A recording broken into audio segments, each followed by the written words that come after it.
Una sólida conciencia para una contundente derrota. Una derrota profunda sufrida por el gobierno de La Libertad Avanza no está motivada esta última semana por las denuncias de presuntos actos de corrupción de Manuel Adorni, o por más detalles que engorden el expediente durmiente del caso Libra, ni siquiera por el movimiento de la causa Andis y su representante libertario españolo, tampoco en el Congreso Nacional con la supuesta audiencia pública que debate la reforma de la ley de glaciares y periglaciares. Nada de eso. La derrota sufrida por el gobierno nacional ni siquiera fue protagonizada por la flaca oposición con el color partidario que se quiera mostrar. Por el contrario, y para bien de quienes reconocemos como un déficit de estos tiempos, el compromiso o la responsabilidad ciudadana que nos debiera,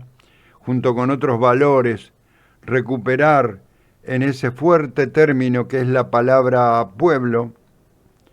ha sido protagonista este 24 de marzo de 2026, a 50 años de la más tortuosa y macabra dictadura militar que azotó a nuestro país. Javier Gerardo y su troupe no banalizaron esa fecha, aunque su mirada quede lejos en la reivindicación de memoria, verdad y justicia. Se inició en marzo de este año una campaña oficial en redes y medios tradicionales de comunicación con la consigna "La historia completa", que no es otra cosa que reverdecer la vieja teoría de los dos demonios, que coronó el 24 de marzo con un video de 2 entrevistas. Una hija de desaparecidos apropiada, Miriam Fernández,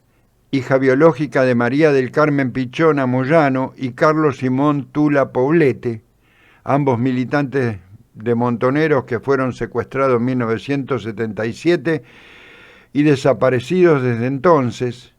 y de Arturo Cirilo Larrabure, hijo del coronel argentino del Valle Larrabure, un militar argentino secuestrado y asesinado por el Ejército Revolucionario del Pueblo en 1975.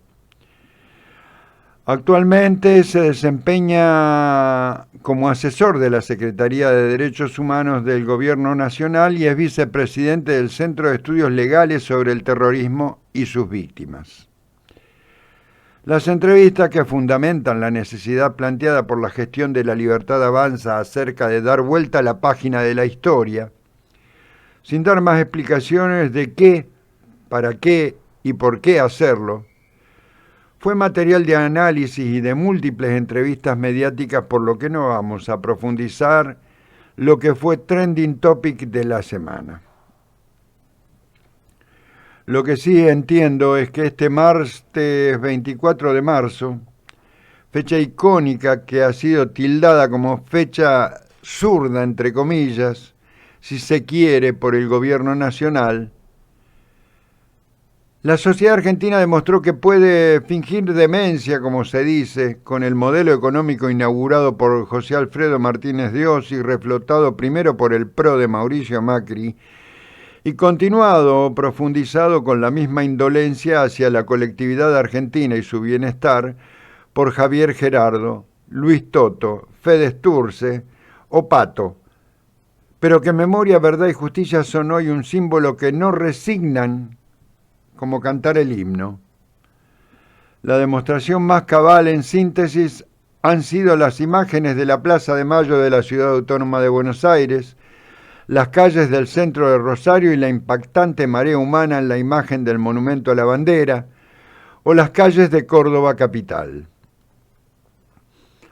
Para sorpresa de los miradores sociales libertarios, la composición de las columnas y las concentraciones donde, como siempre, se vieron las banderas de organismos de derechos humanos, de sindicatos, de partidos políticos, porque es el reflejo de la democracia, pero sobre todo y como aquel 10 de mayo de 2017, cuando la ciudadanía le dijo no de manera contundente al fallo de aquella Corte Suprema de Justicia de la Nación, que beneficiaba con el 2 por 1 a los genocidas condenados, De la misma manera, innumerables cuerpos sin pecheras, sin gorras, sin banderas, pero con la firme convicción de decirle a la libertad avanza que nunca más, es la consigna más vigente en los argentinos y argentinas, más allá del encuadramiento orgánico de participación partidaria o de alguna organización social o de derechos humanos. Tengo para aceptar, en contraste, que frente a esa sólida conciencia sobre cualquier atisbo de defensa de la dictadura del 76, no se pueda reconocer que no solo fue un movimiento autoritario de las Fuerzas Armadas, la asonada del 24 de marzo de 1976. Ha sido, y tal vez se haya olvidado por no manifestarlo como un mantra, un golpe cívico, militar, eclesial. Lo que muestra las caras que fue la cabeza de playa de la parte atlántica del continente de ese modelo neoliberal que provocó más víctimas que las 30.000 desaparecidos, pero que son esas 30.000 almas las que vienen a mostrar la indolencia que una minoría mostró con el único objetivo de lograr rentabilidad superior sin importar los obstáculos que pudieran tener. Fueron las Fuerzas Armadas y la policía de esos tiempos quienes oficiaban de perros de caza de cualquier persona u organización de personas que intentaran negar, postergar o combatir el objetivo rentístico que desplazaba en el horizonte del Estado al bienestar general, o como me gusta denominar, la justicia social para el pueblo argentino.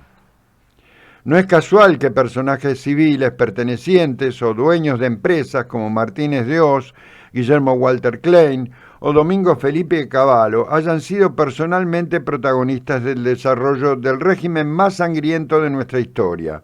pero no son los únicos. Los apellidos que figuran sin nombre, pero que muestran una dinastía de la burguesía nativa, como son Noble, Mitre, Blaquier, Macri, Fortabat, entre muchos otros que aún siguen figurando como el famoso Círculo Rojo argentino,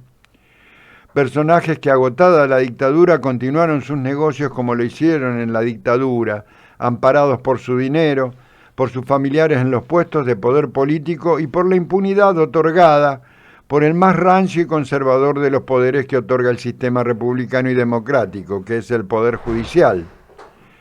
Espacio cada vez más lejano de proveer de justicia, salvo honrosas excepciones, al pueblo argentino. No hay que dejar afuera empresas multinacionales o transnacionales como las automotriz Mercedes-Benz o el frigorífico Armor Swift, que ya desde principios del siglo XX entregaba el autoritarismo disciplinario a los trabajadores que pretendían sindicalizar a sus pares para reconocer y defender sus derechos.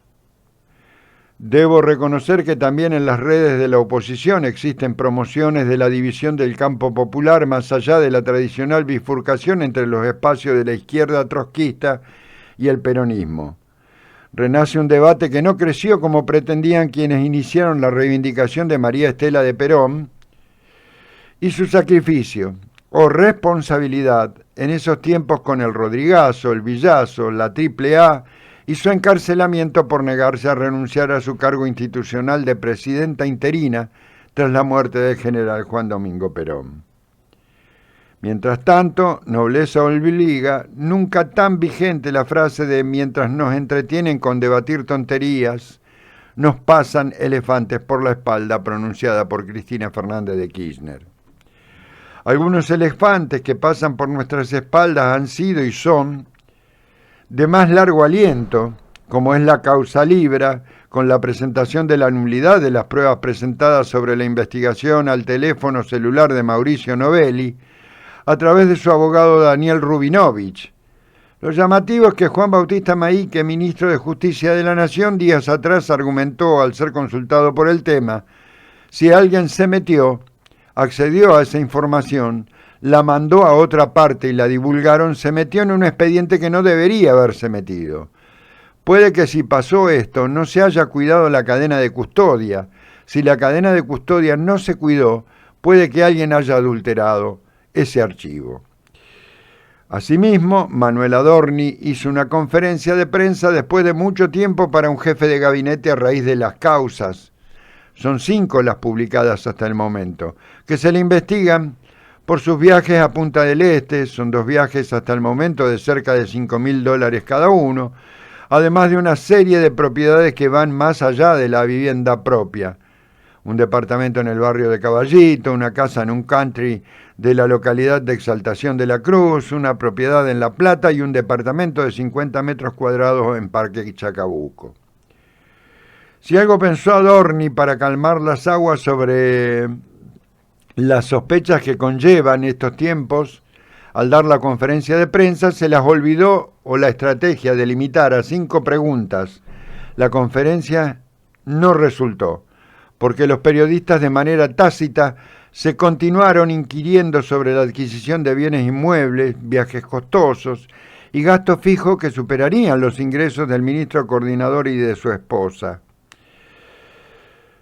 Tal vez el viaje a Nueva York, donde subió a su esposa, le salió más caro de lo que presumió Manuel Adorni, a quien, como a la aloe vera, cuanto más se lo investiga, más propiedades le aparecen. Y nadie, ni Adorni, puede explicarse cómo adquirió esos inmuebles cobrando un sueldo de 3 millones de pesos y pagando expensas en Exaltación de la Cruz de entre 600 y 800 mil pesos, la escolaridad privada de sus 2 hijos que representan 2 millones de pesos, 1 millón de pesos cada uno, más las expensas de su vivienda en Caballito, los gastos de alimentarios y de servicios como electricidad, gas, agua, etc. Casualmente, entre comillas, el mismo argumento que usó Adorni es el mismo que el abogado de Novelli usó en la causa Libra. Pero Novelli no es funcionario público, por lo que tiene su vida y sus negocios privados, sean lícitos o ilícitos. Pero Manuel es funcionario público y tiene la obligación de responder por sus gastos, cuando no se justifican porque o es blanco de corrupción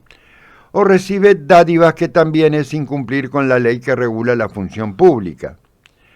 También el discurso de Manuel Adorni y el de José Luis Espert son similares o coincidentes, pero si el de Espert escondía su culpabilidad por lo que fue imputado, ¿esconderá Adorni su culpabilidad en el mismo discurso?